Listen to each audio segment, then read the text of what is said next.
Good morning, Ian Crouch with your 8:30 Hunter News update. Main Road at Clifley has reopened overnight following a horrific crash. A 31-year-old man died in the head-on crash involving a car and a truck late yesterday afternoon. The truck driver in his 40s was taken to the John Hunter Hospital in a serious but stable condition.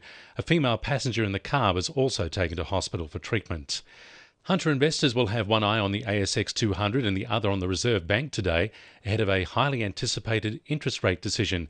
The RBA is poised to keep the cash rate on hold, as markets expect the rate to be cut to at least 4.1% by Christmas.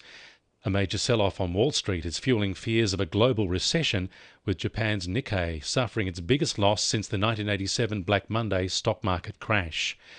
Grassroots community groups in the Hunter are being encouraged to apply for a share of $400,000 to promote safer road use. Transport for New South Wales Community Road Safety Grants program is now open to community groups, charities and local projects. Deputy Secretary for Safety, Environment and Regulation, Sally Webb, says the grants cater to a wide variety of initiatives. You can apply for up to $5,000 for smaller grants or $30,000 for larger initiatives.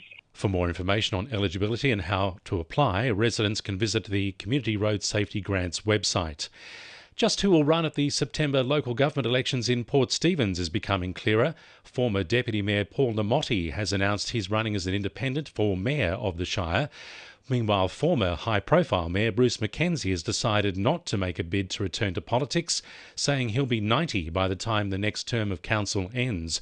And Hamilton businessman Nathan Errington has been endorsed by the Liberal Party to run in East Ward.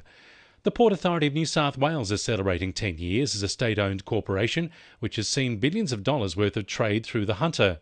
Over the past decade, close to 40% of commercial vessels entering the state waters have docked safely in Newcastle with the help of the Port Authority. It's seen 1.6 billion tonnes of cargo moved and contributed $258 billion in trade for the Hunter region. A research trial taking place at Lake Macquarie Private Hospital has received a $350,000 grant from the Ramsay Hospital Research Foundation. The trial, called Imposter, will investigate whether compression devices should be the standard therapy for the prevention of blood clots. It will target patients undergoing major surgery and is intended to advance patient well-being, healthcare efficiency and environmental sustainability.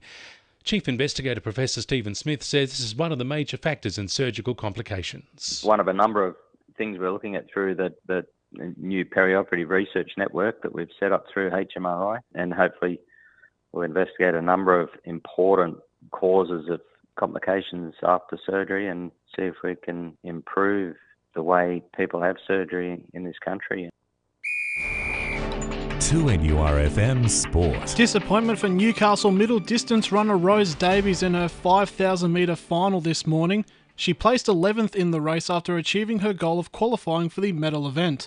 Overnight, Hockey Roos star Mariah Williams and the women's side ended their campaign after a 3-2 loss to China in the quarterfinals. The Knights will need to soak in the ever-growing pressure if they want to play finals football in 2024.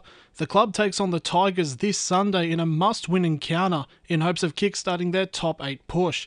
Adding to the stress is the extended sideline stint of Jacob Saifiti after tearing his calf before Sunday's loss to the Panthers. The Falcons will be shooting for glory as they face the Sutherland Sharks in Saturday's NBL 1 East Women's Grand Final.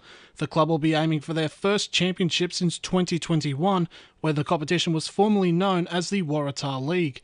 And Newcastle cricketer Steve Mace will be hoping to lead New South Wales to a first ever over 50s national championship, which will be hosted in the region from November 3 to 7. That's sport. I'm Jessie Dennett. And the winning numbers in Monday Lotto are 1, 6, 17, 19, 24 and 28, and the supplementaries are 2 and 27. And now you're up to date with the latest 2NURFM Hunter News.